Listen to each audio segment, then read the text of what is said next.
Teal, Contra Costa Water District. What are you up to? Lots. Thanks for asking.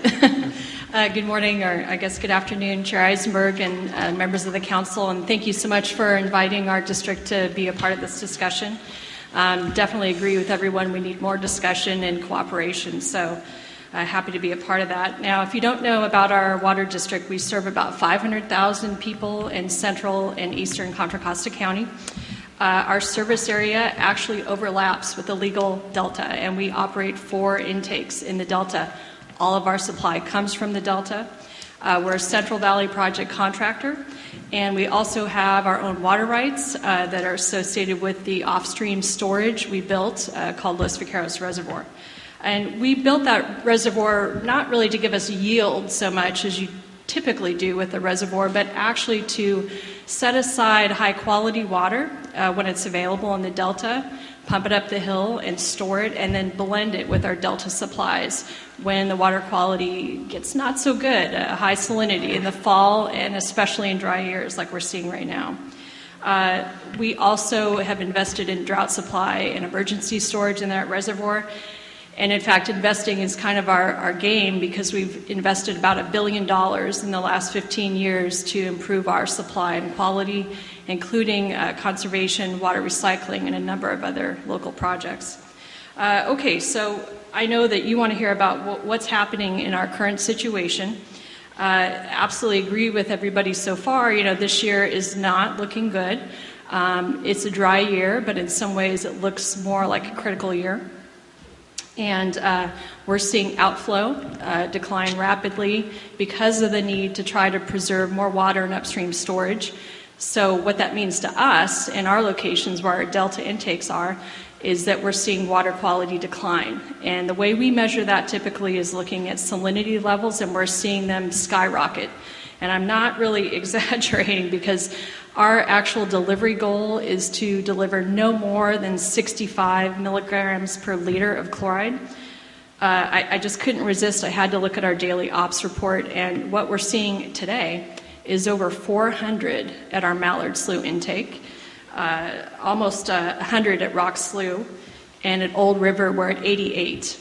The only thing that is saving our situation here is that we spent about $120 million to build a new intake on Victoria Canal called our Middle River intake. We're seeing about 33 milligrams per liter chloride at Middle River. So you can see how dependent we are on that intake in this kind of a year. Even though it's July, it looks like the worst of a fall condition to us. So we're hopeful that we're going to see reasonable water quality out at Middle River that'll carry us through the fall, but we do anticipate blending more than we normally would with our Los Vaqueros supplies. And we're also coordinating quite a bit with Bureau of Reclamation and the State Water Project operators because what they do impacts us, and we definitely want to coordinate and keep that dialogue going so we can help each other. What are we going to do if these things get worse?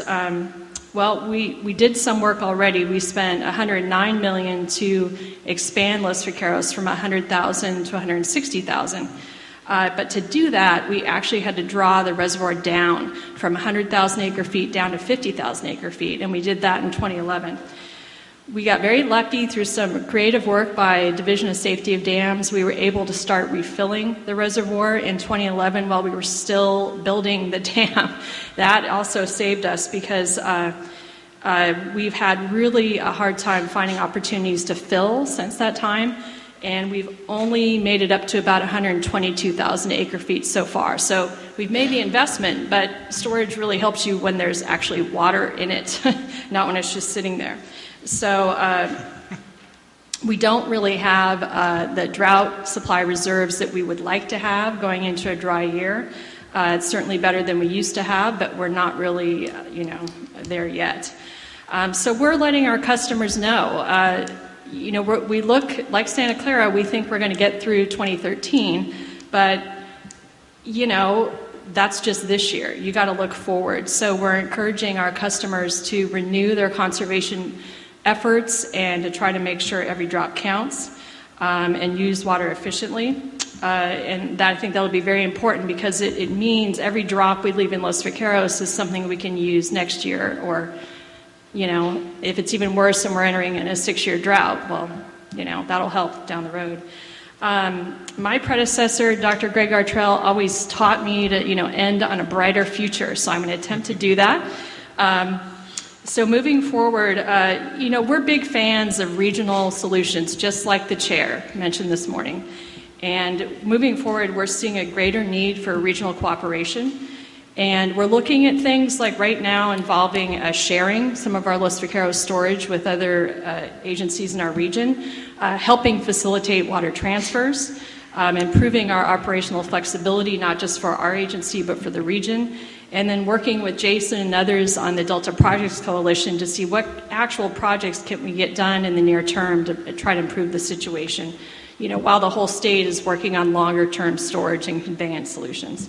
So we're engaged in conversations with a number of agencies to develop pilot projects and the Bureau of Reclamation to see what we can do, because not everybody's the same. You know, like we're seeing with East Bay Mud, they had a maybe better year than those of us more tied to Sacramento River, and we want to make sure that, you know, we can really work together the best we can.